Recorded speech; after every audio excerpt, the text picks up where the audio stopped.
Good morning. Today we are discuss about programmable logic controller, and that means PLC. A programmable logic controller is a specialized computer used to control machines and process. A PLC is a user-friendly computer that carries out control functions of many types of levels of complexity. It uses a programmable memory to store instruction and execute a specific function that includes on and off control, timing, counting, sequencing, arithmetic and data handling. Instead, the PLC used to replace a relay logic, but its ever increasing range of functions means that it's found many and more complex applications. It's not only capable of performing relay switching tasks, but also performing other applications of such as counting, calculating, computing, and the processing of analog signals. The overall systems of PLC is shown in figure. Parts of PLC. A typical PLC can be divided into power supply, central processing unit, input-output module, programmable device. The terms architecture can refer to PLC hardware, to PLC software, or a combination of both. An open architecture design allows the system to be connected easily to device and the programs made by manufacturers. A closed architecture or property system is one whose design make it more difficult to connect device and programs made by other manufacturers. Here the architecture of PLC: input sensing device, then input module, the next one is a power supply, another one is a central processing unit, and then memory, program, data, then optical isolation, then next output side optical isolation, output module, and then output load devices, a programming device. Here the input-output configuration and the input-output sections. There are two ways in which input-output incorporated into the PLC: fixed and modular input-output. Fixed input-output. Fixed input-output is typically of small PLC that comes in one package with no separate removable units. The processor input-output are packed together, and the input-output terminals are available but cannot be changed. The main advantages of this type of package is lower in cost. The number of available input-output points varies and usually can be expanded by buying additional units of fixed input-output.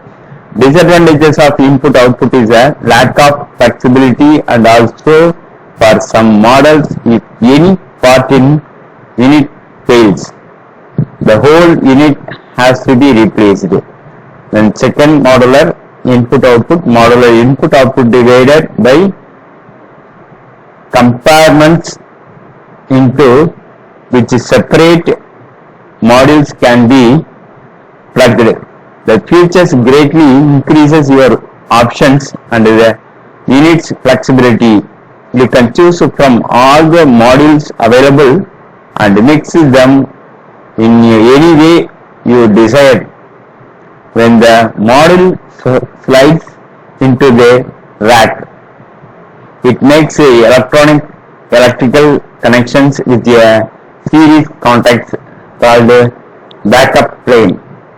The backup plane is located at the rear of the rack. The PLC processor is also connected to the backup plane and can communicate with all the modules in the rack. Next, power supply diagram. Here the power supply unit supplies the DC power to other modules that plug into the rack. In large PLC system, this power supply does not normally supply power to the field device. In a small micro PLC system, the supply is also used to power field devices. Power supply. The power supplies DC power to the other module that plug into the rack. For large PLC system, the power supply does not normally supply power to the field device. With a large system, power to the field device is provided by external AC or DC supplies. For small and micro PLC systems, the power supply also used to power field device. Next one is the processor. CPU is the brain of the PLC, consists of microprocessor implementing logic and controlling the communications among the modules. Desired circuit can be entered in relay radar logic form. The processor accepts input data from various sensing device, executes the stored user program, and send the appropriate output commands to control device. Here the power supply, here the processor module. Processor CPU, it consists of three subparts. Microprocessor. A processor usually consists of a microprocessor for implementing the logic and controlling the communications among the modules. Memory, the area of the CPU in which data and information is stored, retrieved. Power supply, the electric supply converts AC to various DC values. Here the processor, then bidirectional flow, and then power supply input to the processor, then power supply input to the memory unit, then power supply input to the processor of input-output module. Next, the CPU is the brain of the system. It consists of three subparts. First, microprocessor. The processor usually consists of a microprocessor for implementing logic and controlling the communications among modules. Memory, the area of the CPU in which data and information is stored and retrieved, holds the system software and user program. Power supply, the electric supply that converts AC voltage to various optional DC supplies. In the progress, the supply filters and regulates the DC voltages to ensure proper computer operation. Thank you.